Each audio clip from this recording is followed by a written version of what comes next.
Good afternoon. Hello. How are you? Welcome. It's so nice to see you here today. This is Friday, May 10th. I hope you're having a great month. My name is Gina Badality, and I am the owner of EmbracingImperfect.com, a lifestyle blog for moms raising kids with disabilities. And this every Friday at 2 o'clock Eastern Time, I do Facebook Live on some more pressing topics. And I'm trying to do a lot of topics on self-improvement because that's been a big theme for me this last year. And I hope that you find these helpful. And then if you have any ideas for topics that you'd like me to cover, if you could please, drop me a comment below, and I will get on that. So today we're going to talk about regrets. And just a little disclaimer, I'm kind of really having a terrible week, and it's all my own fault. I had a fantastic couple of days from like May 2nd through last Sunday, whatever Sunday was. I just had an amazing couple of days. I won my award at the gym, which I have sitting right here. I'm so proud. My kids got picked to play with the Iron Pigs, which is the Phillies farm team, the Philadelphia Phillies farm team, to play Miracle League Baseball with them on Sunday. We went to see Endgame with our daughter. She really enjoyed it. Game of Thrones had another great episode as they're wrapping up. It just was an all-around go. Oh, we had a wonderful, amazing event that we went to on Friday night that we had a ton of fun. Networked with a lot of people, but it was a fun event. It wasn't a networking event, but had a great date night. It was just a really good couple of days. And I remember thinking to myself on Monday, that was a really best 4 or 5 day in a row stretch I've had in a long time. The enemy's gonna try to get at me. This bad stuff's gonna happen. And I am telling you what, like clockwork, Tuesday morning, it all started with my husband couldn't find his cell phone. And it just kept spiraling down. And every time I was like, okay, this is not so bad, something happened. Zoe was, I don't know, was struggling with something all night for a couple of hours. And then she was fine the next day. And then came back again, and I was freaking out. A couple other things happened, work issues, other issues. So it's just not been a good week. So I almost completely forgot to come and show up for this today. So, but today I'm here. And this is what we're going to talk about. Living, I'm going to do this the right way. Living with no regrets, and here's how. So I just wanted to tell you that I am a person who lives without regrets. Now, I didn't used to. I always had a lot of regrets. So I wanted to talk about regrets, what to do with them, and how to get over them, and how to stop having them. So the first thing I named this Living with Regrets. Is it possible? If you saw my little image. But of course, as you now know, I definitely think it's possible. It does take some work and effort on your part. And I think part one of this is to tell you that there are actually two kinds of regret, right? There's, I regret my behavior. And the other regret is I regret missing that opportunity. Okay, so first thing before you start to live a life without regrets, what you have to do is you have to go back and take care of your past regrets and clear the slate of them. Now, I will tell you that it's not a perfect process. You may be completely over regretting them and think you're done, and then they crop up in the back of your head. And what you have to do is, once you've kind of gotten yourself over them, they're going to come back. You have to just keep fighting them and pushing them down. There is no need to regret anything in your life. I always say that you did the best with the information that you had and the person that you were at the time. You can't unmake that person. You can't make her wiser than she was at the moment. You can't give her information that you have now that you didn't have then. I know a lot of people in the ex-vaxxer community, and a lot of people feel bad because they did not have this information, and that's why they're so passionate about getting it out. I'm one of them too.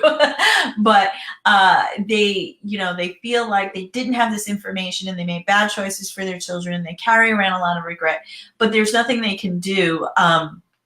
You can't, you're not Superman. You can't fly back around the world and reverse time. You have to kind of live with the consequences of what happened. And the way to really move forward is to let go of your regrets. So like I said, 2 types of regrets. The first type is you regret your behavior.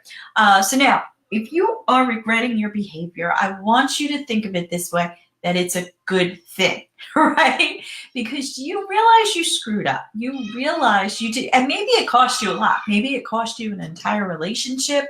I really hope not, a marriage or something. I really hope not. But let's face it, there's plenty of people who have done things that they regret and ruined relationships. For me, that's like the most important thing you can ruin. But you might have done something at work and lost your job, done something inappropriate with, done something some way inappropriate and are facing some kind of charges or retribution, or missed bills and you are facing losing your home. But in actual, as what I'm talking about is an actual action. You actually did something that you regret. You cursed in front of your kids, or you said something to your spouse that you really can never take back. I think that's something a lot of us who've been married a really long time, I think that's the kind of thing that happens a lot more than we'd like to admit. But regretting your behavior is a good thing, because that's the chance that you can now grow, you can move on. So you need to take that regret over your bad behavior and use it to grow and to work on never doing that thing again. And you're convicted at the level of wherever you are in your growth. So for some of us, it might be just profanity, which I've actually been having a lot of trouble with lately. And it's unnecessary that I am, but I do regret. Certainly, I regret arguing in front of my kids, for example, with my spouse. So I make it a real point to try not to argue with him in front of them, and wait till an appropriate moment when they're not around and have a discussion instead of an argument. So look at your regrets as an opportunity to move forward. And I want to say this to the Christians out there, you are forgiven for whatever you did. God forgives you. You might have to make it right with the person, or you might have lost the relationship with the person. But, and that's why I wrote that post on embracingimperfect.com. I wrote a post on about broken friendships and what happens when you lose a friendship. It's one of my more popular posts, actually. And it was totally written from the heart. After losing a friend, we did reconcile. It's not the same like it was, but we did reconcile. And I grew so much from that poor behavior that I had displayed. So regrets are a good thing, because they grow, they improve you as a person. They help you to understand what your flaws are, where your faults are, where your temptations lie, and they help you to move past that. So the thing to do with regret is to use it and then just throw it out. Don't harp on it, but just use it to never be that person again. It was really funny, because we were watching a movie last night, and I said, "Oh, that actor's cute," which is like, he says that about actresses all the time. And then he's like, he starts making fun of me for liking this actor, and I was like, he's like, "Oh, you lost him," and I'm like, "No, I don't lust him, because lust is a choice. It's a choice, but when you're in it, you don't realize it, right?" So maybe you are married to your partner, but you've lusted someone, which biblically is a sin. So maybe you've lusted someone, and I think even if you're not a Christian, I think that kind of pull of attraction towards someone else really pulls you away from your partner in a bad, dangerous way. So I think that, when you start to get that feeling of lust, you don't have to act on it. You don't have to think about it. You have to put it out of your head. And so that's the kind of thing that if you regret, maybe you had an incident where you lost a relationship because you cheated or you lusted or whatever, you can learn from that with your current partner and just shut it down, just stop it, just don't make that choice. But you can learn and grow, and you, on top of that, need to forgive yourself. You're not just being forgiven by the other person, forgive yourself for feeling like, for doing whatever you did, and that's going to help remove the regret. So forgiveness, also a choice, not an emotion. So just say, darn it, I know that I did that. I learned from it. I'm moving on. Okay. So that's the first kind of regret. And the second kind of regret is missed opportunity. I shoulda, coulda, woulda, right? And now my most important thing when thinking on this one, because I've had, there are a couple of major regrets I have had in the past over my life. And now a regret like this, it's not just a missed opportunity. It's maybe you made a decision that you didn't do wisely, right? So it's both of those. It's, I missed the opportunity to do this, and I jumped on this opportunity without my due diligence. And now I'm lying in that bed. So it can go both ways, but I think with a missed opportunity, you need to shift your thinking. You need to kind of like paradigm shift here. You need to go, okay, that door was not meant for me. So I've had like lots of little tiny opportunities with my writing over time in my life, and those doors shut. And I've always regretted. So when I was young, I used to write all the time. I wrote a lot of poetry. I wrote a lot of fiction in my head. I didn't really write fiction on paper until like my 20s. But, and I still haven't published any of that stuff. But I really wanted to go to school for creative writing. And I lived in New York, and I lived near NYU, which I graduated high school, aged myself, but I'm 53 anyway. In 1983 was when I graduated high school, and at that time there were very creative writing schools and creative writing programs, very few and very far between. So I really wanted to go to NYU and take their program, and I applied to NYU, and I got into NYU. But even back then, NYU was like $2 billion a year, even without living on campus, because I lived in Queens. I wasn't going to live on campus and spend another $2 billion. And I had gotten a scholarship from a technical school, and then I got those kind of some of that state aid and region scholarship, but those are really, really tiny compared to the amount of tuition I would have had to pay at NYU. And I went there and I did the tour. My mother didn't want me to go because it was in Manhattan. And I went and I looked at everything, and I was like, okay, I want to do this, but I don't have the money. And I really thought, should I do this? And at the same time, an English school out in the Midwest somewhere, and I can never remember the name of it, and I always want to know what was the name of that school. They offered for me to come out and take a look at their college. This is the only school in the country. I mean, I was like high SAT, straight A student, but I wasn't really involved. I was very shy. I wasn't really involved in after school activities or anything. So I could get into NYU, but they weren't going to give me anything because I wasn't that kind of interactive student.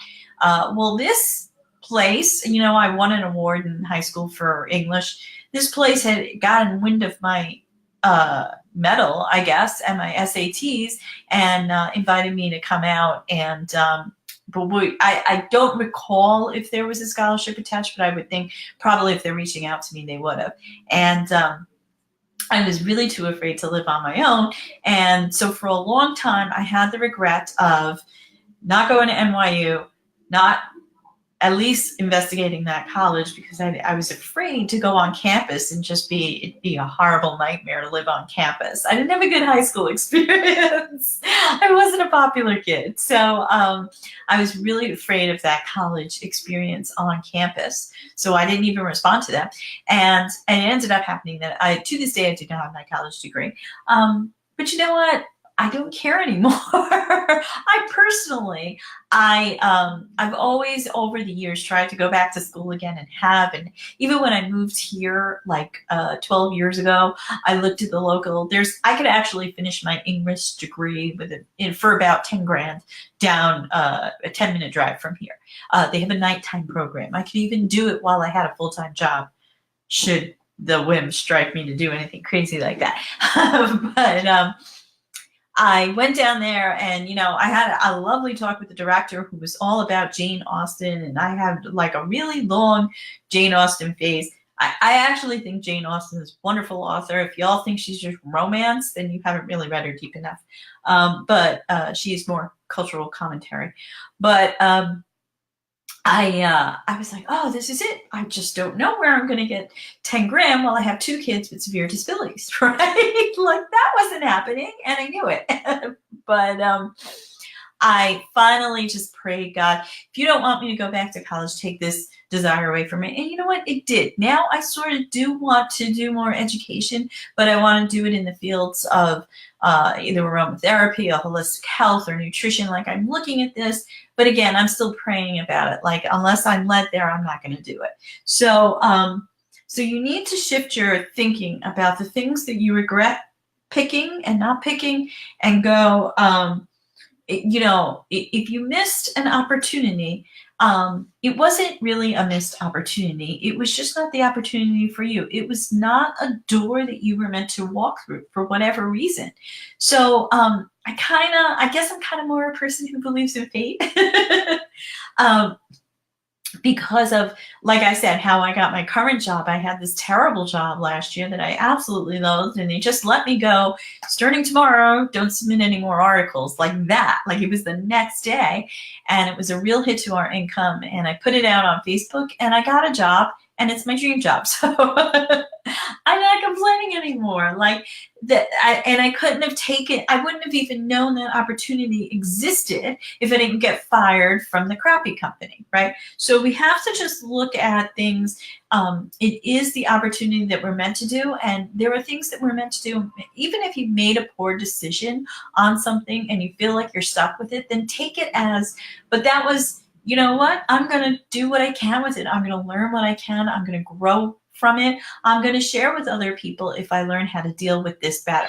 And of course, to me, so how do you go forward? Going forward. So the third part of this is going forward, right? You're going to have opportunities come to you, and you're not going to be sure whether you can take it. And it's not just an opportunity that comes to you. I'm dealing right now with, my daughter has severe gut issues. I believe she has candida issues.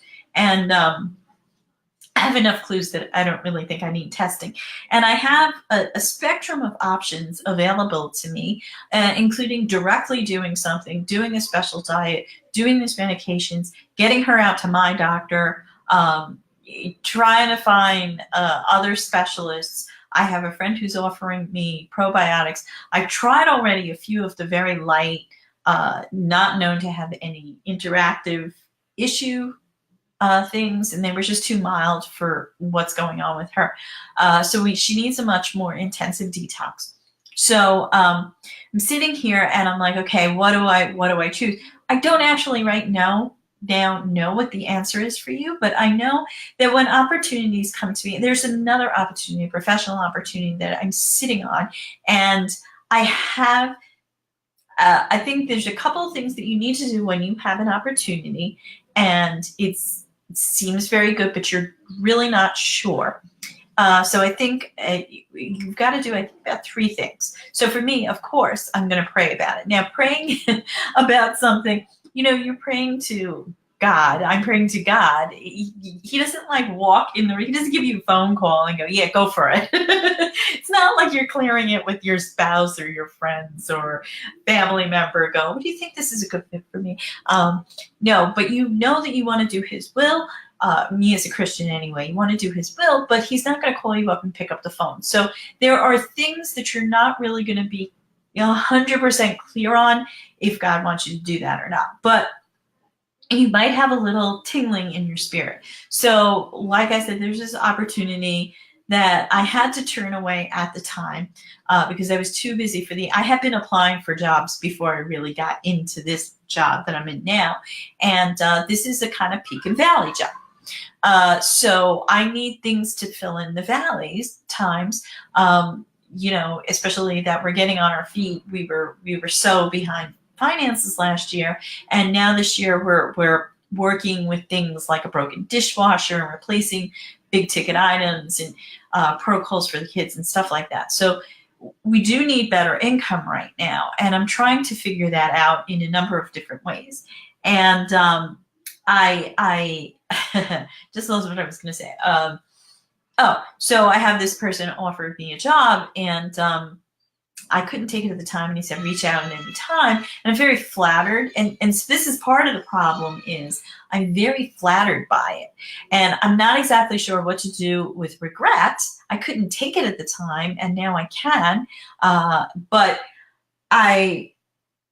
it will eat up a lot of time. And so this is an issue that I have to, I mean, I was flat out told, it's 20 hours or 40 and that's it. So I have to figure out if this is something I want to reach out for. And at the same time, I want to work on my own things as well and my own projects. And then I saw a little something come in my inbox, and I tossed my hat in for that because that looked like it might be a good fit too. So I'm just working on all those things, but how do I know if it's the right opportunity? So the first thing I'm going to do is I'm going to pray about it, just in general, just ask God for confirmation. And if you're not, if you don't believe in a higher power, you can, talk to people around you about it. Talk to the most important people in your life, the ones who care about you, your spouse, your mom, your husband, your best friend, and see what they feel like you should do too, because you'll get some good advice there. So the first one is reach out for support when you have a big opportunity come towards you. Secondly, of course, you've got to make sure you have time for it. And like I said, this new opportunity, it's really like a little thing in my spirit going, I have a bad feeling about what's going to happen with my time management if I take this, and then I won't be able to be there for my family who right now really does need me. So, that's a very important consideration is your time management. Does it fit within the scheme of your time management? And then I've talked about this before, of course, your values. Is there anything about this company that doesn't match your values? And I gotta say 90% of what this company is all about 100% matches my values and lifestyle, but that 10% is the thing that I am so opposed to. So and not necessarily that I would have to actually work on that particular aspect of their publishing company, but I just don't agree with their position on it. It's not that it's something that could be right or wrong, but I don't agree with their position on it. So, that's a thing to consider, is the value aspect of it. And then the final thing is that little voice. You know what I'm saying? That little voice that's inside you that says, do this or don't do this. And sometimes that little voice puts a brake on a thing that looks like sunshine and lollipops and like the best thing in the world. And you're like, why is that voice putting a brake on this thing that I really want to do and I really feel would be a good fit and I love so much and I gave him this great pitch, but and it's not even a big voice. In the Bible it says that God, I can't remember where it is. I want to say Isaiah, but the prophet, he was looking for God, and he thought he would be a storm and thunder and the roaring seas, and he was a tiny little whisper, right? So for me as a Christian, that to me is the Holy Spirit, that tiny itty bitty little whisper. Which is not to say that God hasn't screamed in my ear and head and thonked me on the head real hard when I've been a jerk. But he will tell you what to do in some kind of little tiny voice. Or, for non-believers, it's the voice of your conscience. There's just something and you don't even know what it is. 9 times out of 10, if you then go for it and you had that little, you're going to be like 6 weeks later going, yeah, this was a mistake. This was a mistake, and I saw it coming, and I didn't stop. So really give ear to that little voice inside you that is putting up a red flag, because it may be giving you a red flag for a very good reason. I just kind of, believe that all these things can work together, and they can work together perfectly. And if your need for a bigger opportunity that's being presented to you, or you want to turn down a big opportunity like this one, And I made the mistake of telling my husband. So every day my husband's like, are you going to email and tell them that you're available? I'm like, wait a minute. I haven't decided because I got this little voice saying no. But that's the thing. You're the one who has to live with the decision, even if you have that person who really supports you saying, you should definitely do this. This is good for you. That little voice may be arguing with you. And then you don't want to be 6 weeks down the road and have that regret. And then finally, just to wrap everything up, once you've made that choice, like just stick with it, commit to it, do the best you can in it. There is always a do-over in life. I don't believe in, I think we should avoid certain do-overs at all costs. I'm not a big fan of divorce. But, some people shouldn't be together. I readily admit that.